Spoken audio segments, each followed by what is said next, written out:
आज किसान दिखाएंगे आक्रोश।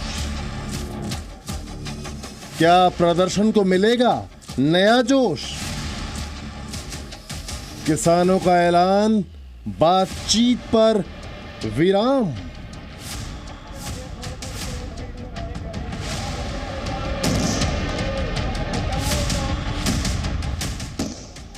कल पंजाब हरियाणा के बॉर्डर पर पसरा सन्नाटा मानो किसी बड़े तूफान के आहट के पहले की शांति थी, क्योंकि आज प्रदर्शनकारियों ने केंद्र और हरियाणा सरकार के खिलाफ राष्ट्रव्यापी काला दिवस मनाने का ऐलान किया है।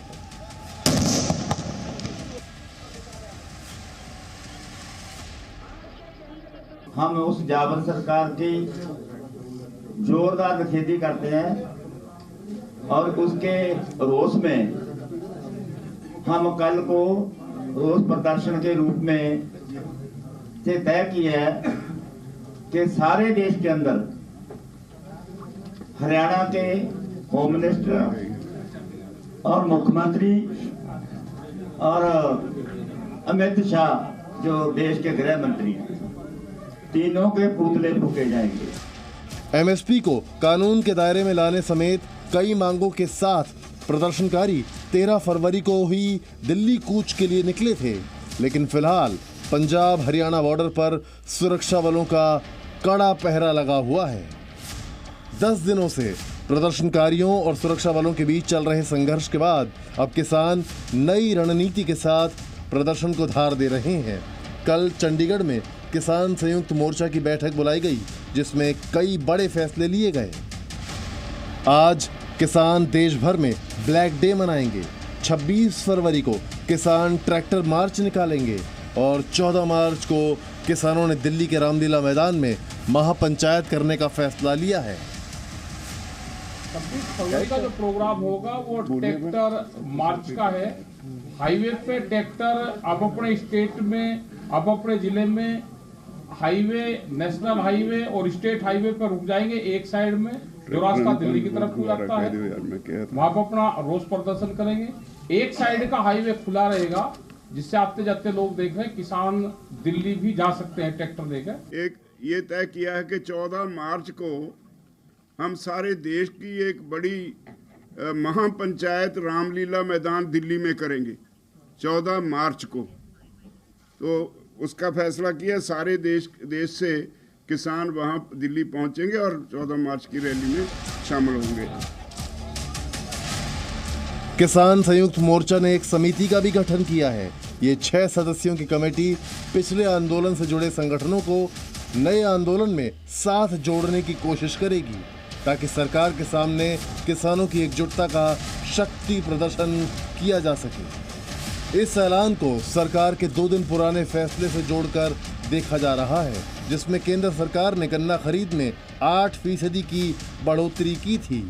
माना जा रहा है कि सरकार के इस फैसले से पश्चिमी यूपी के किसान आंदोलन से पीछे हट सकते हैं।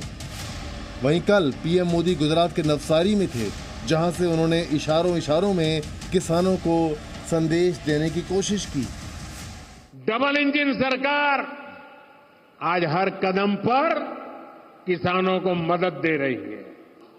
मोदी ने देश के गरीब, किसान, युवा और महिला सभी को सशक्त करने की गारंटी दी है। और ये गारंटी सिर्फ योजनाएं बनाने की नहीं है, बल्कि जो हकदार है उन तक योजनाओं का पूरा लाभ पहुंचाने की भी गारंटी है। इससे पहले सरकार और किसानों के बीच 4 दौर की बैठकें हो चुकी हैं। चौथी बैठक में सरकार ने सशर्त एमएसपी का प्रस्ताव भी दिया था, जिसे किसानों ने खारिज कर दिया था। सरकार ने किसानों को 5 साल की 5 फसलों पर एमएसपी की गारंटी का प्रस्ताव दिया था। किसान 23 फसलों पर एमएसपी कानून की मांग पर अड़े हैं। सरकार की तरफ से किसानों को 5वें दौर की बैठक का न्योता दिया गया है, लेकिन किसानों की तरफ से कोई जवाब नहीं आया है, जबकि रणनीति 14 मार्च तक की तैयार हो चुकी है। किसानों और सरकार के बीच टकराव की स्थिति ऐसे वक्त में हुई है जब गेहूं की फसल तैयार होने वाली है और आशंका जताई जा रही है कि आंदोलन से गेहूं की फसल प्रभावित हो सकती है, लेकिन केंद्रीय खाद्य सचिव संजीव चोपड़ा ने इस तरह की चिंताओं को खारिज किया है। कृषि मंत्रालय ने 2023-24 फसल वर्ष के लिए गेहूं का उत्पादन रिकॉर्ड 11.4 करोड़ टन होने का अनुमान लगाया, जबकि फसल वर्ष 2022-23 में यह 10.77 करोड़ टन था। किसानों के प्रदर्शन से भले ही खाद्य पर कोई संकट ना गहरा रहा हो, लेकिन दिल्ली, पंजाब और हरियाणा में लोगों को भारी जान से दो चार जरूर होना पड़ रहा है। और जिस तरह से किसानों ने हल्ला बोला है, उससे ऐसा लग रहा है कि लोगों को इस तरह की समस्याओं से अभी और जूझना पड़ेगा। शंभू बॉर्डर से अमित भारद्वाज के साथ ब्यूरो रिपोर्ट, जी मीडिया। जी न्यूज़।